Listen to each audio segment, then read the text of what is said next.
आज डिजिटल दुनिया में एंटरटेनमेंट का तरीका बहुत तेजी से बदल रहा है। पहले पूरा परिवार टीवी के सामने बैठकर 30 मिनट या 1 घंटे का सीरियल देखता था। फिर धीरे धीरे ओटीटी प्लेटफॉर्म्स आए और हमने नेटफ्लिक्स, प्राइम वीडियो जैसी जगहों पर 40 से 60 मिनट वाले एपिसोड्स को देखना शुरू कर दिया। लेकिन अब ये कहानी और भी ज्यादा बदल रही है। अब लोग कई कई घंटे डूम स्क्रॉलिंग करते हैं। डूम स्क्रॉलिंग का मतलब होता है कि आप लगातार अपने शॉर्ट्स या अपने रील्स को देख रहे होते हैं। कई बार तो मूवी देखते हुए आप अपना फोन चेक कर रहे होते होंगे। इसी वजह से अब कुछ सीरियल्स भी डूम स्क्रॉलर्स के लिए बनाए जा रहे हैं। मतलब आपने कम से कम एक बार ऐसे 2 मिनट वाले वीडियो जरूर देखे होंगे जिसमें कोई बहुत ही इंटेंस फिक्शन कहानियां होती हैं। वो रिवेंज भी हो सकता है, हाई स्कूल ड्रामा भी हो सकता है, या फिर पुनर्जन्म की कहानी। जानते हैं इन्हें क्या कहते हैं? ये है माइक्रो ड्रामा, यानी एक ऐसा नया स्टोरी टेलिंग फॉर्मेट जो आजकल बहुत तेजी से पॉपुलर हो रहा है।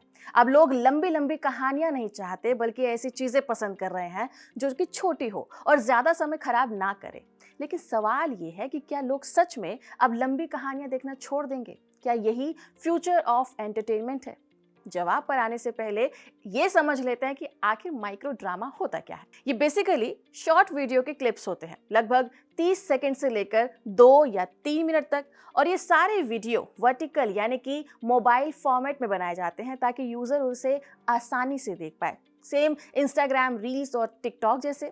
लेकिन फर्क यहाँ पर यह है कि रील्स में आपको अलग अलग कंटेंट मिलता है, जबकि माइक्रो ड्रामा में एक पूरी कहानी चल रही होती है जो धीरे धीरे आगे बढ़ती है। और हर क्लिप में एक नया ट्विस्ट होता है, नया इमोशन होता है, या फिर नया सस्पेंस जुड़ता है, जिससे लोग अगला वीडियो देखने के लिए मजबूर हो जाते हैं।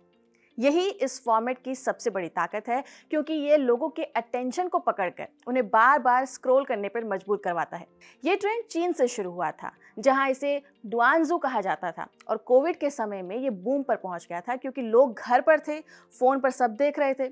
फिर धीरे धीरे ये अमेरिका, भारत और यूरोप जैसे देशों में भी फेमस होता गया। द गार्जियन की एक रिपोर्ट की माने तो हॉलीवुड के अलावा अमेजॉन, डिज्नी, पैरामाउंट और फॉक्स जैसी बड़ी कंपनियां भी इसमें अब पैसा लगा रही हैं, क्योंकि ट्रेडिशनल टीवी और स्ट्रीमिंग अब यंग ऑडियंस को होल्ड नहीं कर पा रही हैं। इसकी पॉपुलैरिटी की सबसे बड़ी वजह है लोगों का शॉर्ट अटेंशन स्पैन। आज एंटरटेनमेंट सिर्फ टीवी या सिनेमा नहीं रह गया है, बल्कि मोबाइल स्क्रीन में आ चुका है। सोशल मीडिया ने हमारा दिमाग ऐसा बना दिया है कि 47 सेकंड से ज्यादा हम फोकस कर ही नहीं पाते हैं। लंबी मूवी देखने का टाइम नहीं है। सीरीज के 40 मिनट वाले एपिसोड भी अब बोरिंग लगने लगे हैं। ऊपर से ट्रेडिशनल टीवी और वेब सीरीज में कहानी धीरे धीरे आगे बढ़ती है, कैरेक्टर को डेवलप किया जाता है जिसमें बहुत समय लगता है। और माइक्रो ड्रामा में ऐसा नहीं होता। यहाँ हर 30 सेकंड में कुछ बड़ा होना चाहिए, हर सीन में कोई नया ट्विस्ट होना चाहिए, और हर एंडिंग में सस्पेंस होना चाहिए, ताकि उससे लोगों को बांधा जा सके। और यही लोगों को पसंद भी आ रहा है। इसकी दूसरी सबसे बड़ी वजह है फ्रीमियम मॉडल, और यही चीज़ लोगों के लिए बहुत ज़्यादा एडिक्टिव भी है। इसका मतलब ये होता है कि शुरुआत में आपको कुछ एपिसोड बिल्कुल फ्री दिखाए जाते हैं ताकि आप कहानी में फंस जाओ, आपको कैरेक्टर से जुड़ाव हो जाए और आपकी क्यूरियोसिटी बढ़ जाए। लेकिन जैसे ही आपको लगता है कि अब आगे क्या होगा, वहीं असली गेम शुरू हो जाता है, क्योंकि आगे की कहानी देखने के लिए आपको कॉइन्स खरीदने पड़ेंगे, एपिसोड को अनलॉक करना पड़ेगा, बिल्कुल वैसे ही जैसे मोबाइल गेम्स में होता है। ओमडिया के डेटा के अनुसार अमेरिका में रील शॉर्ट जैसे ऐप पर यूजर्स अमूमन 35.7 मिनट पर डे खर्च कर रहे हैं, जो नेटफ्लिक्स के 24.8 मिनट से भी ज्यादा है। इसका मतलब साफ है कि ये मॉडल सिर्फ कंटेंट देखने का तरीका नहीं बदल रहा है, बल्कि लोगों के देखने और खर्च करने दोनों के ही बिहेवियर को बदल रहा है। इसके फेमस होने की तीसरी वजह है लो कॉस्ट प्रोडक्शन। एक नॉर्मल वेब सीरीज या ओटीटी शो को बनाने में बहुत पैसा लगता है। बड़े बड़े सेट्स लगाने पड़ते हैं, अच्छे camera, light, production team, professional actors, सब कुछ चाहिए। शूटिंग कई कई महीनों तक चलती है, और फिर एडिटिंग, म्यूजिक, इफेक्ट्स यानी कि पोस्ट प्रोडक्शन में भी काफ़ी समय और पैसा लग जाता है। लेकिन माइक्रो ड्रामा में ये खेल अलग है। यहाँ चीज़ें बहुत सिंपल और फास्ट होती हैं। छोटे छोटे लोकेशन पर शूट हो जाता है। कई बार सिंपल से सेट में ही सीन को शूट कर लिया जाता है। कभी कभी कुछ ही दिनों में पूरा कंटेंट तैयार हो जाता है। इसका फ़ायदा ये होता है कि अब कंटेंट बनाने के लिए किसी भी बड़ी प्रोडक्शन कंपनी की ज़रूरत महसूस नहीं होती। इसके साथ साथ एक और इंटरेस्टिंग चीज़ है कि अब इस इंडस्ट्री में आर्टिफिशियल इंटेलिजेंस भी काम कर रही है। एआई का इस्तेमाल स्क्रिप्ट को लिखने में, ऑडियंस के बिहेवियर को समझने में, और ये प्रिडिक्शन करने में किया जाता है कि कौन सा सीन सबसे ज़्यादा वायरल हो सकता है और कौन सा नहीं। ये सब कुछ एआई की मदद से किया जा रहा है और यही वजह है कि अब माइक्रो ड्रामा सिर्फ एंटरटेनमेंट नहीं बल्कि एक पूरा का पूरा बिजनेस मॉडल बन रहा है। चीन में ये इंडस्ट्री 2021 में सिर्फ $500 मिलियन की थी, लेकिन 2024 तक ये $7 बिलियन क्रॉस कर गई और 2030 तक $16.2 बिलियन पहुंचने का एक अनुमान है।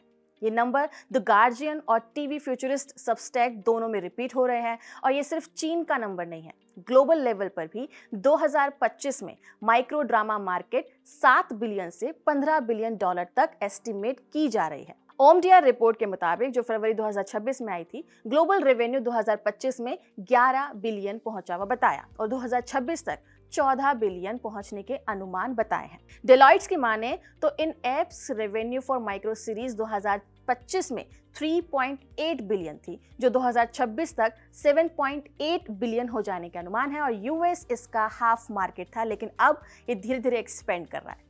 भारत में भी ये तेजी से बढ़ रहा है। इकोनॉमिक टाइम्स के हिसाब से भारत का माइक्रो ड्रामा मार्केट पहले साल में ही $300 मिलियन क्रॉस कर चुका है और 2030 तक 4.5 बिलियन तक पहुंच सकता है। लेकिन हर नए ट्रेंड की तरह माइक्रो ड्रामा के भी कई चैलेंजेस है, जैसे इसमें क्वालिटी और क्वांटिटी के बीच में बैलेंस बनाना बहुत मुश्किल हो जाता है, क्योंकि जब आपको हर 30 सेकंड में ऑडियंस को एंटरटेन करना है तो अक्सर स्टोरी ओवर ड्रामेटिक हो जाती है और रियलिज्म कम हो जाता है। इसके अलावा दूसरा बड़ा इशू ये है कि बहुत ज़्यादा कंटेंट बनाने की वजह से कंपटीशन भी बढ़ जाता है और हर क्रिएटर को भीड़ से अलग दिखना मुश्किल हो जाता है। इसी वजह से माइक्रो ड्रामास को लेकर सबसे बड़ा सवाल यही है कि क्या ये सिर्फ एक वायरल फेज है या फिर सच में आने वाले समय का नया मेन स्ट्रीम एंटरटेनमेंट है।